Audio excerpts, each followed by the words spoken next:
J'ai bien dit la dernière fois qu'on n'abordait plus la question de la confiance en soi.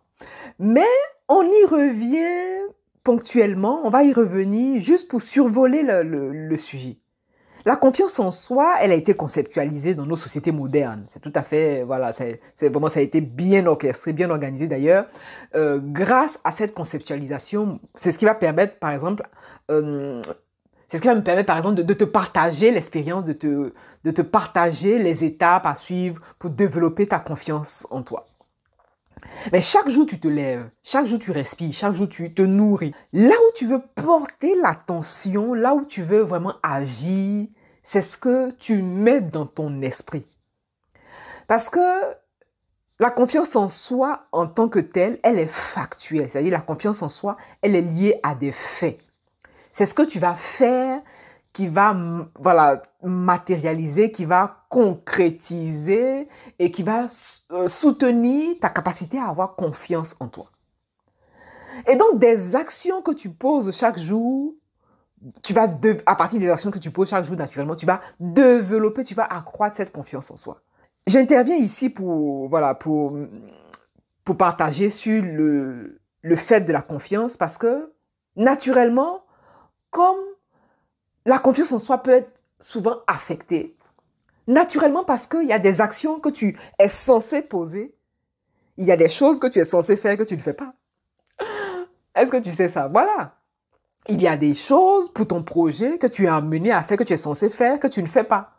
Ou que tu remets au lendemain, que tu voilà, que tu remets au lendemain, tu procrastines, voilà, l'idée de remettre au lendemain, chaque fois tu remets au lendemain. Et ce sont de petites choses mises bout à bout qui peuvent affecter ta confiance en toi. Parce que inconsciemment, tu n'honores pas ta vie, entre guillemets. Hein, voilà, tu ne t'honores pas toi-même parce que tu as fait ton plan. Tu as déterminé tes actions à poser, mais il se trouve que tu ne les poses pas.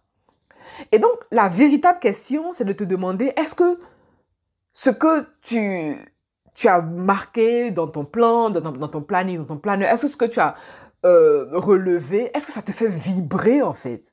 Pourquoi tu l'as marqué? Peut-être que, bon, sous l'effet de, voilà, de l'engouement, on se retrouve ensemble, on est chaud, chaud, chaud, chaud, chaud, voilà, on est vraiment, on est content, content, donc on marque, on marque. Mais au fond, est-ce que ça vient du plus profond de ton être? Est-ce que ça te fait vibrer? Parce qu'en réalité, on croit à tort mentir aux autres, mais au fond, souvent on se ment à soi-même. Hein? Et la plupart du temps même, on se ment à soi-même. Donc, tout simplement, tu vas revisiter dans ton planning, tu vas revisiter les actions que tu as marquées. Est-ce que ces actions sont en résonance? Est-ce que ces actions sont en cohérence avec toi, avec vraiment la vérité de ton âme? Et puis, je vais dire, tu es libre, c'est ça. Rien n'est figé. Rien n'est gravé dans le marbre, dans le sens où, même si aujourd'hui tu écris ça, demain tu as le droit de changer d'avis.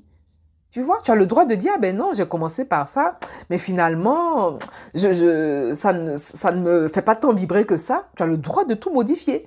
Mais tu vas pas stop, tu vas pas rester, comment tu dis, tu vas pas rester là focalisé, tu vas pas rester là bloqué, voilà, tu vas pas rester là bloqué à ce stade. Et ça, si tu ne fais pas attention, ce sont des petites choses comme ça qui peuvent effriter ton niveau de confiance tout simplement parce que les actions ne te font pas vibrer. Donc, revisite tout simplement ce que tu as marqué dans ton planning, revisite ce que tu veux vraiment pour toi. Est-ce que c'est clair? Est-ce que c'est en accord aujourd'hui avec tes convictions? Parce que hier tu pensais à autre chose, aujourd'hui tu penses différemment. Voilà, aie le courage d'aller vers toi. Voilà, va vers toi. Aie le courage d'aller vers toi-même, être en face de toi, te regarder dans la glace et faire les choses selon la vérité de ton âme. Tu ne dois de compte qu'à toi-même, tu vois? Parce que inconsciemment, on a tendance à vouloir faire plaisir. Inconsciemment, hein, sans s'en rendre compte, on a tendance à vouloir faire plaisir à Pierre, Paul, Jacques, Henri, Michel. Tu vois? L'idée ici, c'est pas de faire plaisir à qui que ce soit. L'idée, c'est de respecter ton humanité et d'honorer ta propre existence. Donc, ce que tu as marqué dans ton planning, là. Voilà, nous tous, on avait marqué. Mais est-ce qu'au moment où on marquait, bon, tu l'as marqué, voilà, sous l'effet de l'ensemble du groupe, mais est-ce que aujourd'hui, ce que tu as marqué, ça te fait vibrer toujours? Tu revisites cette partie-là et tu vas te rendre compte que lorsque ce que tu entreprends de réaliser. Lorsque ça te fait vibrer, je ne sais pas si vous avez la même expérience, je ne sais pas si tu as la même expérience. Moi, je dors à peine en fait. Il me tarde que le jour se lève. Il me tarde que le jour se lève pour que je m'y mette en fait. Tellement je suis...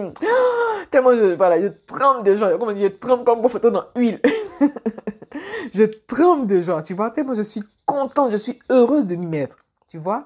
Et tu veux arriver à cette joie, vraiment à ce bonheur de créer, voilà.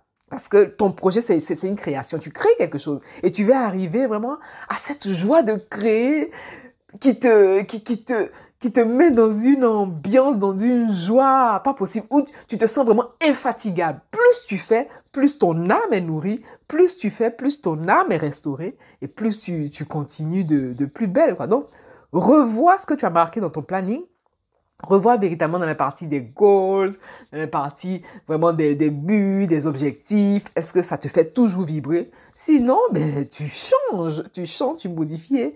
Tu vois véritablement ce qui sonne, qui est en résonance avec toi. Et puis bon, tu y vas, quoi, tu y vas à fond.